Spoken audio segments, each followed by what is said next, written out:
Welcome to Films and Stuff with your hosts, Pete Mitchell and Ethan Hunt.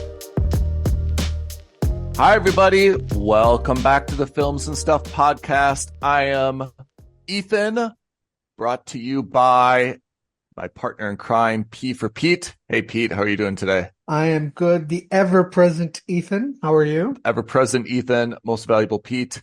It is our weekly stream or skip episode.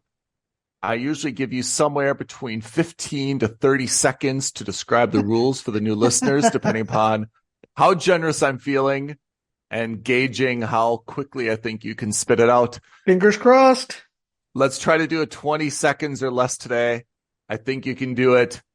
Spit out the rules. Let's hear them, Pete. All right. Ethan and I have prepared lists of TV shows for each other to watch. We watch at least 2 episodes if it's a TV series or 30 minutes if it's a feature-length program.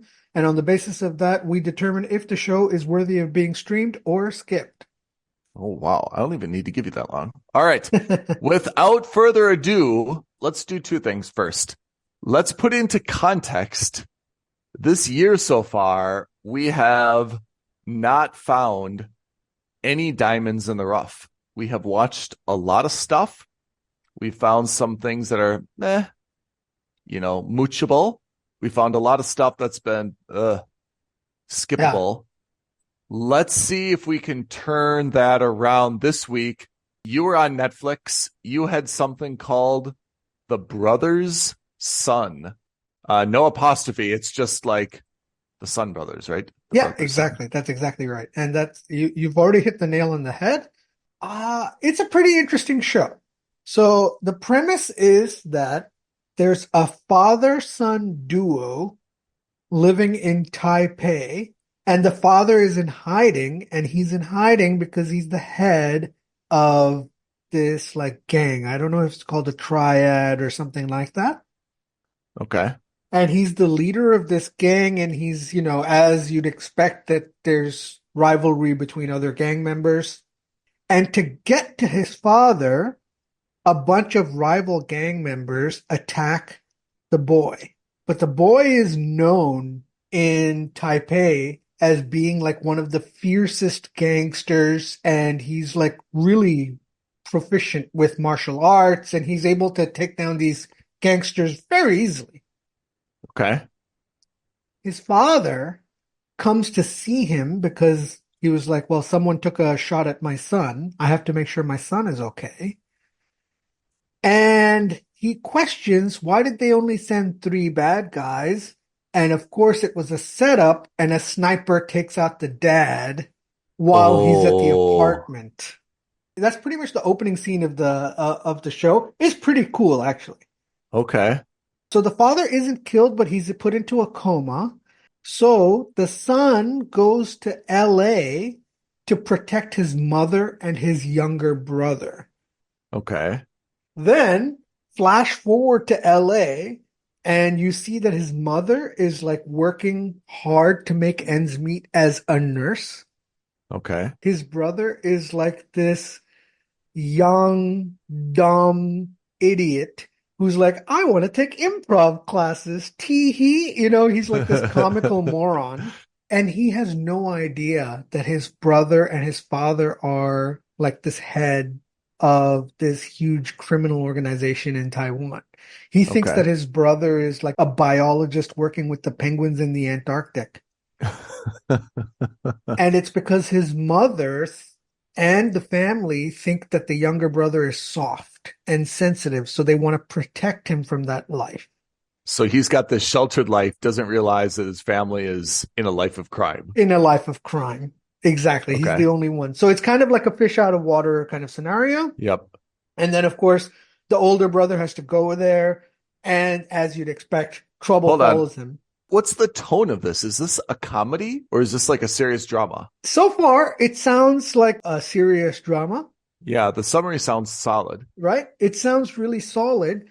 But did you ever watch that movie Rush Hour with Chris Tucker and Jackie Chan? I did, yeah. So this screamed Rush Hour to me, which was to say it's got a mix of solid drama and serious action with a healthy dose of pretty funny comedy. Okay. right? And the comedy comes from the fact that the younger brother is like this inept moron who doesn't really know what's going on and who's kind of living in his own world and has his own flights of fancy Okay. and doesn't realize that he's a part of like this really strong, impressive criminal network. Do I know the younger son? Who's the younger son? I don't know any of the actors in this TV series except for Michelle Yeoh. Oh, yeah. Michelle Yeoh is the only one that I recognized. Okay.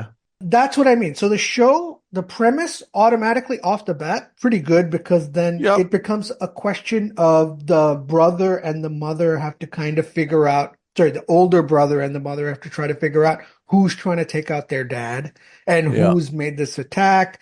He's assuming it's one gang, but I think it's going to be someone else and blah, blah, blah. There's a lot going on. Hmm. The visuals are phenomenal. Like the fight sequences are pretty spectacular. You really? wouldn't think of this as just like a TV series. The production is fantastic. The camera work is excellent. The costume design, all of that stuff.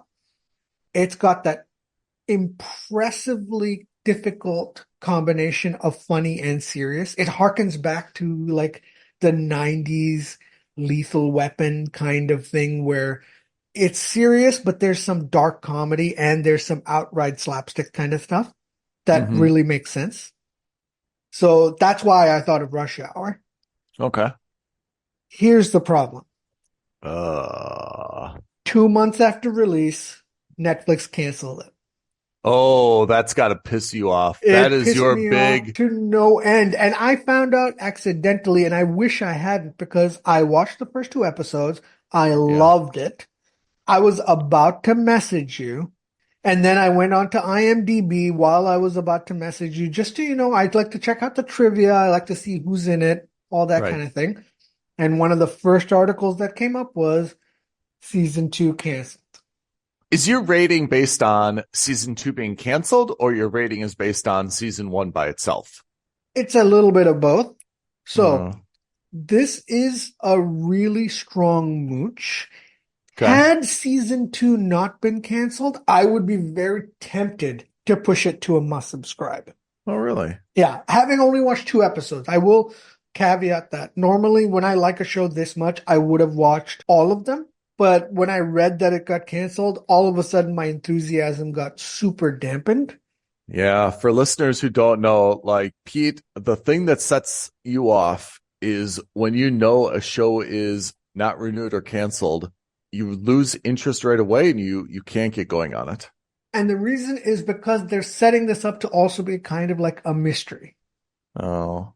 So I am deathly afraid I'm going to get to that 8th episode and it's going to be some kind of big cliffhanger that they were supposed to solve in season 2. And then what? And the show, I don't want to say it's expensive to make, but it certainly wouldn't have been cheap because it looks really good. Okay. I'm doubtful that someone else is going to come along and be like, okay, I'll take the show off of Netflix's hand. It's not a foreign language film, is it? No, Or a all foreign English. language series. All Yeah. English. There are some parts in the Taipei opening sequence, which is all done Yeah. in Mandarin. Yeah. But there's, it's got the slick Subtitles. subtitles and things like Yeah. that. So it's not off-putting at all. Okay. You've given it a mooch. I've given it a Brothers mooch. Is this a good show? Son. I will finish it. There's no question really? in my mind because I did find it refreshing to watch that blend of action and comedy. Okay. Okay, so that's The Brother's Son on Netflix. Solid mooch. Pete will finish the season. How about you? How was the hunt for John Wilkes Booth? Yeah, so I was on Apple TV Plus this week. You assigned me Manhunt, which is the, let's say, historically based tale of John Wilkes Booth in the aftermath of the Abraham Lincoln assassination. So let me set the scene because these historical dramas are always a little bit touchy for the reason that, there's the potential that history is revised or not portrayed accurately. Apple TV Plus here has, made the appropriate disclaimers, and they're not saying it's based on a true story. They are saying it is the story, but they're not saying this is everything exactly how it happened, but they're trying to make it an accurate story. But of course, I think everyone is aware that, there was an assassination of Abraham Lincoln. And of course, the assassination has been, well chronicled, just like the assassination of JFK. It's the aftermath of, John Wilkes Booth. If you don't know the story, John Wilkes Booth was an actor at the time, and he actually assassinated Abraham Lincoln while he was in the theater watching another play or production, and then he escaped. And Manhunt shows the aftermath of how everyone, including law enforcement and the Abraham Lincoln, White House and cabinet, tracked him down, and shows a different side of John Wilkes Booth, right? So again, it's intended to be historically accurate in the broad strokes, but no one is saying, this is exactly what he did moment by moment. This is exactly the dialogue he had with all the people that he came across. So in that sense, it's a little bit of a dramatization, but it's based on, the actual manhunt and, kind of how it played out. So from a historical perspective, it's really fascinating. And one of the things that I think would strike you the way that it strikes me is kind of like how simple things were. I mean, the things that we take for granted in terms of kind of like tracking people down. I mean, right? I mean, he used a horse to get away. So it just kind of puts into context, I mean, how difficult law enforcement was back then, to try to pick up clues, to try to track things down. It was primarily based on effort and canvassing the region. There's no digital footprint, of course. I mean, even like horse footprints, there's really nothing to go by, right? So the fact that they could kind of track him down after the assassination was actually quite interesting how they did it. It helped, of course, that he was a famous actor at the time, or maybe I should say he was an actor at the time. His degree of fame is up for debate. Mm-hmm. I mean, he was certainly well known that people recognized him when he did it, but he wasn't like the Tom Cruise of his time. He was a solid kind of B-list. Oh, I recognize him. Wasn't he in that, recently kind of thing. The guy who plays John Wilkes Booth is Anthony Boyle. He was in Masters of the Air. He plays a great Wilkes Booth, I thought. I mean, he does a very, very good job. Abraham Lincoln, of course, is featured at the beginning, and his Secretary of War is a chap named Tobias Menzies, who is really kind of like the main character in all of this. So after the assassination goes down, you see a few jump cuts, to kind of get to know Lincoln and to see him. But Lincoln is absolutely not the focus. The focus is really Edwin Stanton. He's really kind of the guy who's leading the manhunt, who's kind of pulling everything together in the White House in the absence of Lincoln. It's a very, very solid series. I watched 2 episodes. I'm in. It's not a must subscribe for me for a few reasons. One of them is, I mean, it's a period piece, right? There's a lot of horses. There's a lot of plantations. It's historical, right? So, I mean, you have to kind of be willing to deal with stuff like that. The second reason is, and I've read this in a few places when I was doing my review, there's a lot of jump cuts. And what I mean is you see present day, and then you go back 2 weeks, and then you go back 10 days. There's a lot of different cuts to kind of show the context and the backstory.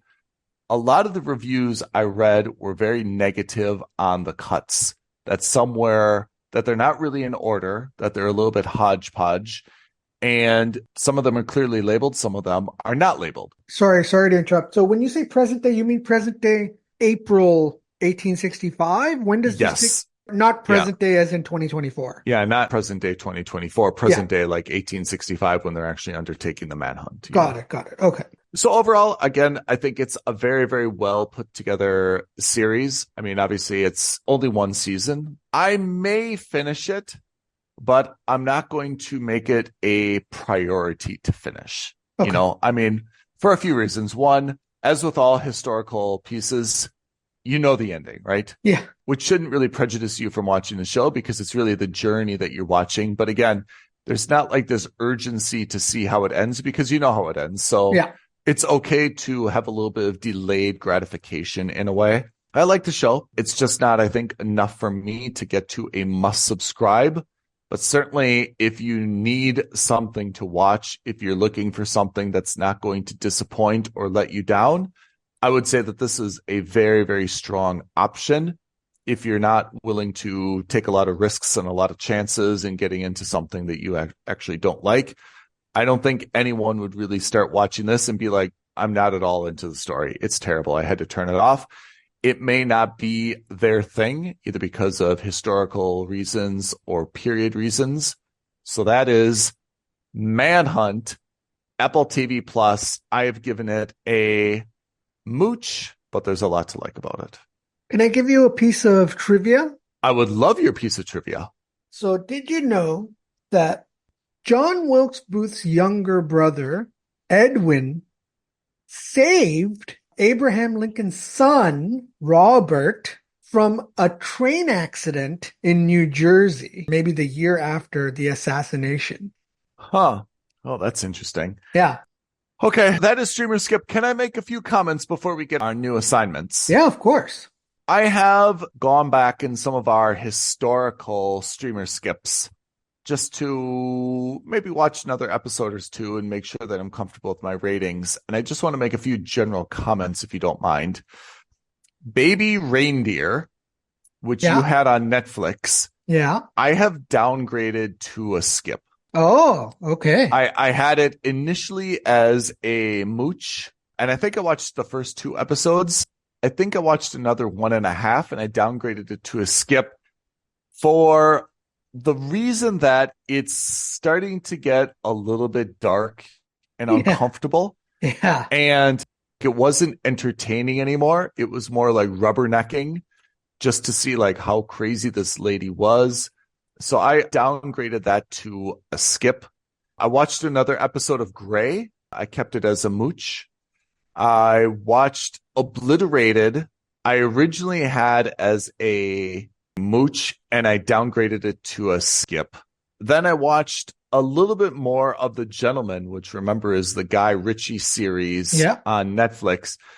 I kept that as a mooch. All right, Pete, what are the assignments now? So next week you are going to Amazon Prime, where you will be watching an older Billy Bob Thornton show called Goliath. Billy Bob, he's the lawyer, right? He's a lawyer in this show, yeah. All right, looking forward to that. It's good to see Billy Bob. Yeah, exactly. And I am watching a new series on Apple TV called The Big Cigar. I chose it for you because it's on Apple TV Plus. It sounds like one of those Humphrey Bogart style movies, you know? Yeah, I mean, Apple TV Plus, I mean, I think we did this when we did our streamies last year. Always quality stuff. It may not be exactly your bag, but like the shows are very well done. I had this year, I had Manhunt. I had Criminal Record, which is very well done, just not my British cop detective drama style. I had Palm Royale, which unfortunately, right, with Kristen Wiig, which was, I put a skip for that, but it was really well done. Remember, Ricky Martin was in that. Yeah. And then I had Masters of the Air. I gave it a mooch, even though I really liked it. Not quite a must subscribe level, but I gave it a mooch. So Apple TV Plus rarely has a straight up fail. You had The New Look, which you did give a skip. So it'll be interesting to see The Big Cigar here, because maybe we've given Apple TV Plus a little bit of a free ride based on its laurels. Maybe the new stuff hasn't been so great. I also think that Apple TV Plus, the skips aren't skips because they're bad shows. They're more skips because they're not our bag. You know, like Netflix has done a lot of stuff which is just, in our opinion, objectively bad. Yeah, it's just rubbish. And I think that, you know, like The New Look, for example, or Palm Royale, for example, very well produced shows. Yeah. But, you know, it's just genres and subject matters which maybe not super interesting to us as reviewers. Yeah. And again, I also think that Apple TV really made a niche for themselves in their first couple years on sci-fi, not on these kinds of shows. Like this is Oh, yeah. something For all I could see mankind. them Yeah. doing on like a Hulu or maybe Yeah. even like an AMC kind of, Yeah. one of those even more niche platforms, or Yeah. maybe even a Paramount Plus. Well, I mean, it's interesting you say that because, when I think of like For All Mankind was on Apple TV Plus, but so was Blackbird, right? So a lot Yeah. of these are, like Criminal Record is definitely a one series show. Yeah. Manhunt is a one series or a one season, I should say. Even Masters of the Air, I don't know if you could make a second season out of that. I mean, you probably could, just like Band of Brothers had like so many seasons, but a lot of these are, apart from Palm Royale, are really kind of like by definition. Miniseries, yeah. Yeah, they're miniseries. And I wonder if that's cutting against it in some way. Well, let's see. I'll report back to you guys next week on All the right. Big Cigar, and we'll see from there Big Cigar for Pete, Goliath. on Amazon Prime. All right. Listeners, we need some feedback. Tell us what you want us to review, or tell us if you agree with what we've reviewed. Pete, I always lean on you to give our social media creds. Do you mind reminding our listeners where they can reach out to us? Absolutely. You can tweet at us at FNS Podcast. You can DM us on Films and Stuff Podcast. The best thing, however, is leave a comment below, like this video, subscribe to our channel, and hit that notification bell. That is it for me and Pete on this week's episode of Stream or Skip. Tune in to the Films and Stuff podcast next week. We've got a lot more that we're going to be reviewing. No spoilers, though. Indeed. Thanks, everyone, for joining. Thanks, Pete. Thanks, Ethan. Thanks, everyone. All right. Bye now. Thank you for listening to another episode of Films and Stuff. If you haven't already, please subscribe and review on Apple Podcasts, Spotify, or wherever podcasts are downloaded. Films and Stuff. There is no substitute.